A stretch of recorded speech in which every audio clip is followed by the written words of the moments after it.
bahwa Presiden Indonesia harus pribumi yang beragama Islam. Dia mau beli semua pejabat untuk adu dengan rakyat, kurang ajar. Semua naga-naga jaga sikapmu, jangan ganggu pribumi. Istilah pribumi yang sudah sejak lama kita lupakan pun mereka mainkan juga untuk memprovokasi segenap anak bangsa agar memusuhi pemerintah yang sah, sehingga mau tidak mau isu sensitif dan berbahaya ini harus kita hantamkan balik kepada golongan mereka yang terindikasi ingin membuat kerusuhan di bumi Nusantara. Kepicikan mereka adalah menarasikan bahwa pribumi adalah orang-orang keturunan pendatang yang di luar golongannya, sementara mereka yang juga keturunan pendatang asal Yaman tidak dianggap non-pribumi oleh golongan mereka. Karena itulah istilah pribumi kita gaungkan juga untuk menghantam balik golongan mereka yang cocotnya sangat berbahaya bagi kerukunan bangsa dan negara.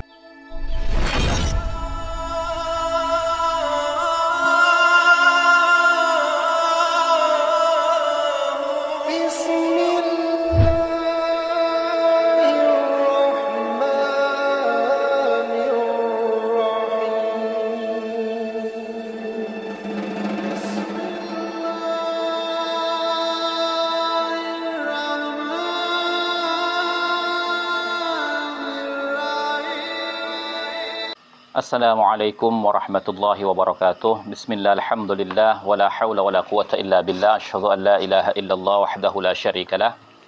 Wa asyhadu anna sayyidina wa nabiyyana Muhammadan abduhu wa rasuluhu alladzi la nabiyya ba'dah. Allahumma salli ala sayyidina Muhammad wa ala ali sayyidina Muhammad, amma ba'du.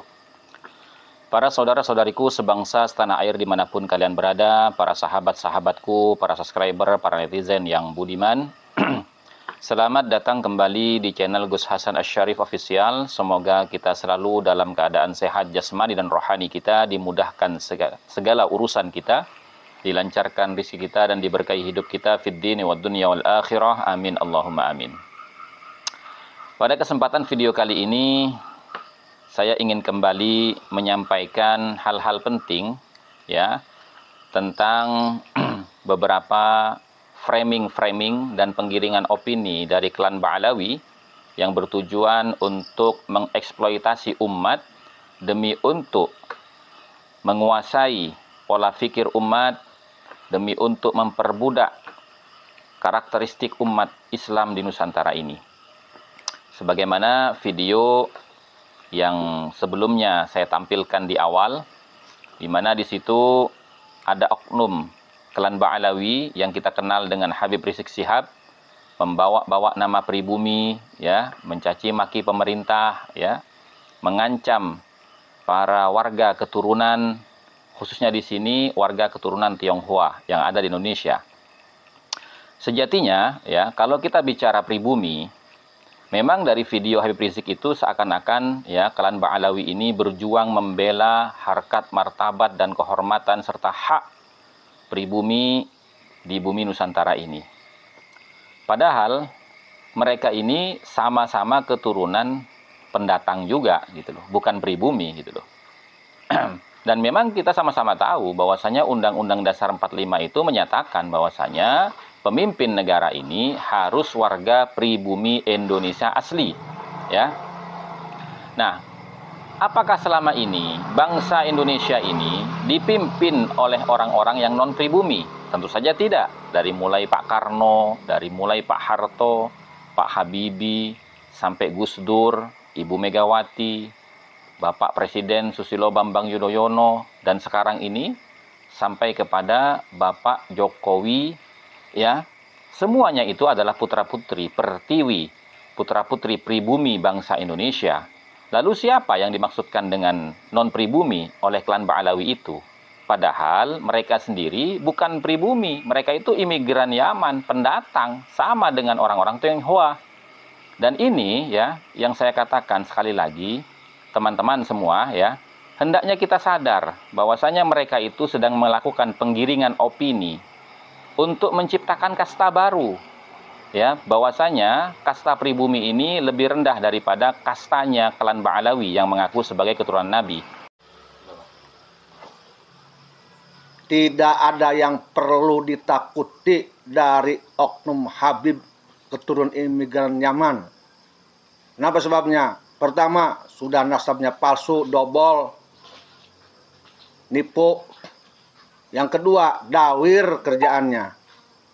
Yang ketiga, selalu ngagung-ngagungin leluhurnya. Kalau iya, banyak dia bohong. Keempat, doktrin.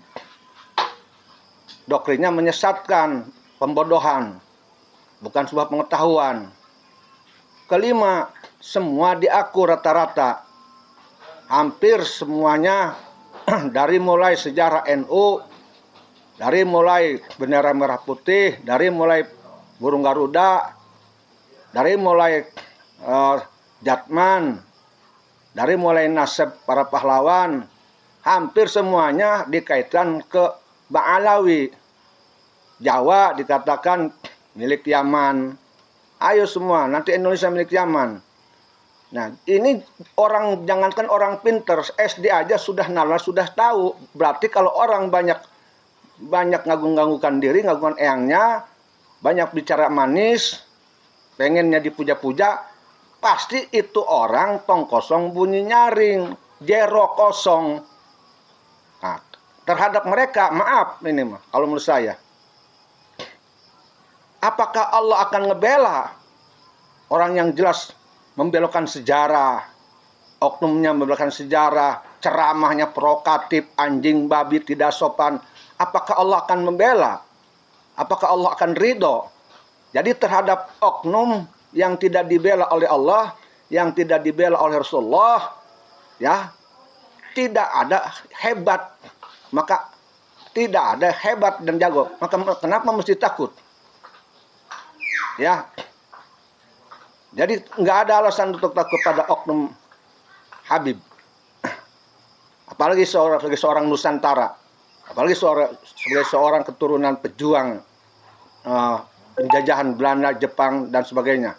Apalagi sebagai seorang keturunan Wali Songo. Itu pantang harus takut. Bangkit, lawan. Jangan pernah ada tuh oknum Habib dimanapun, siapapun, kapanpun bersombong-sombong ria di bumi Indonesia ini. Ya, jangan ada pribumi itu mau di bawah mereka. Ya, kalau bisa oknum Habib yang harus cium tangan ke pribumi. Wong mereka itu kebanyakan oknum-oknumnya perutnya, duitnya itu dari para muhibin-muhibin, dari para orang Nusantara, dari golongan pejabat dan sebagainya. Hasil dawir, penjualan, jual-jual nasab palsu. Nabi Muhammad nasabnya dijual-jual untuk nyari kekayaan. Naik dikit, bergengsi dalam politik, berapi-api, tapi ujung-ujungnya cuan lagi, picis lagi, fulus lagi. Ya, yang jadi korbannya pemerintah dicaci maki, oknum-oknumnya pemerintah, kiai-kiai yang dekat pemerintah. Semuanya itu bohong, bukan buat jihad, bohong. Bohong. Semuanya buat cuan. Ya, pengen dimuliakan. Enggak ada itu kemuliaan bagi orang-orang oknum Habib keturun imigran yang seperti itu. Lawan. Pantang orang Indonesia, Nusantara, pribumi harus takut pada oknum Habib manapun. Mau yang lembut, mau yang kasar, bohong. Enggak ada nyali mereka itu semuanya juga. Lawan. Bangkit Indonesia. Negara Indonesia, negara kesatuan Republik Indonesia berdasarkan Pancasila, punya norma aturan, local wisdom, punya adat ketimuran yang sopan dalam panggung, dalam ceramah, terhadap umarok, terhadap siapapun sopan, karena mereka meniru akhlak Rasulullah Muhammad Sallallahu Alaihi Wasallam, bukan orang yang bikin gaduh di Indonesia. Ya, tamkan itu udah. Kuncinya Indonesia, kuncinya Nusantara, dan kuncinya seluruh bangsa Indonesia hanya ulama. Kalau ulamanya ini bergerak, selesailah sudah. Indonesia kembali ke fitrahnya Nusantara, Pancasila, Merah Putih, NKRI. Kalau ulamanya diam, sudahlah Indonesia hancur. Kenapa begitu? Anak bangsa disuruh demo, anak bangsa suruh ngebom, anak bangsa suruh berperang sama saudara-saudara. Itu keliru atau tidak? Terus membawa daerah-daerahnya, sedangkan paku bumi Nusantara orang Banten terus menyakiti orang Banten. Itu bagaimana? Berarti mereka tidak tahu isinya Pancasila. Apakah sudah mengerti masalah geger Cilegon? Saudara-saudara atau ulama-ulama Banten musnah, kelas-kelas kaliber, Kok ini sampai menantang isinya Banten sendiri? Nggak malu tak? Hati-hati, baca dulu sebelum kita berbicara. Jangan sampai ke doktrin. Kalau orang jagoan, orang pintar, orang mau menyelamatkan, jadi pemborong. Apa? Menyelamatkan negara, menyelamatkan rakyat, menyelamatkan TNI dan Polri, menyelamatkan isi-isi kandungan yang ada di negeri Indonesia. Itu orang yang pemberani.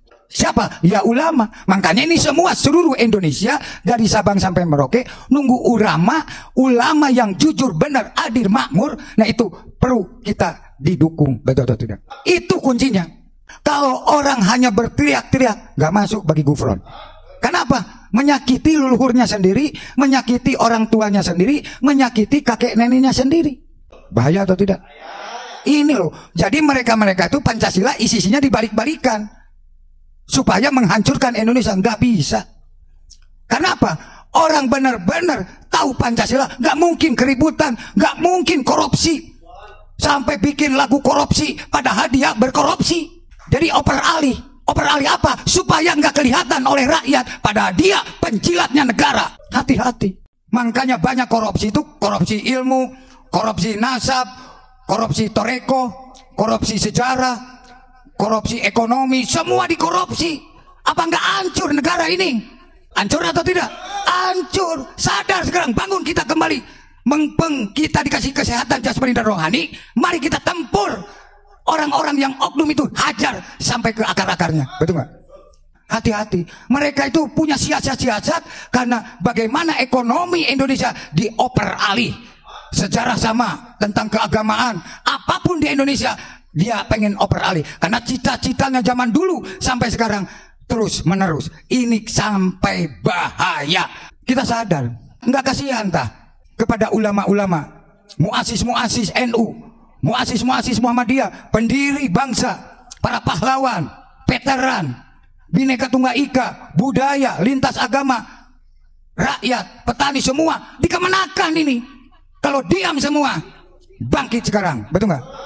Malu kita oleh para raja-raja Nusantara, malu kita oleh Wali Songo, kita malu oleh ulama, kita malu oleh para pahlawan, nggak malu oleh Jenderal Sudirman.